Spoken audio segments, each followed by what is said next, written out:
Hi everyone! Ayan, share ko lang sa inyo, harvest time na naman ng kamote tops natin. At syempre, walang ibang nagtanim niya kundi si Mudra. Tingnan nyo. Ayan, kukunin na namin yan at naghahanap na sa palengke yung sinusuplayan niya ng dahon ng kamote. Ayan, ito yung kabilang side. Dito siya naunang nagtanim, yung may palayan before. Ayan, nag-harvest na si mother ng kamote. Dito banda sa taas guys, hindi ito naabot ng tubig. So hindi talaga siya natataniman ng palay.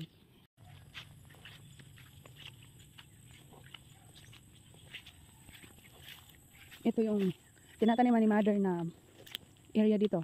Yung palayan na hindi nasasaka kasi mataas dito banda. Ayan guys, malapit niya ng malahati. Ayan, itong buong area. Yan na lang yung damong natitira dyan guys. So ayun si mother na kuha siya ng kamote. Ay. And then, ito meron siyang sideline na kamuting kahoy. Sideline guys. Dahil pag ito ay nagkaroon na ng laman, makakasave kami sa pagbili-bili ng per kilo ng kamuting kahoy. Ang kilo ng kamuting kahoy ngayon is 25. Pero dahil meron kaming suki na kinukuhanan, meron kaming mga pasobra minsan. Nilalagyan ng pasobra. O diba? So ito lang muna guys, hindi ko alam kung abutin magkano yung kamote ni mother mamaya. Ito na yung diba? Dito may mga bayabas. Ayun, daming bunga ng bayabas dito. Pero hilaw pa. Gusto ko sana yung malalaki eh.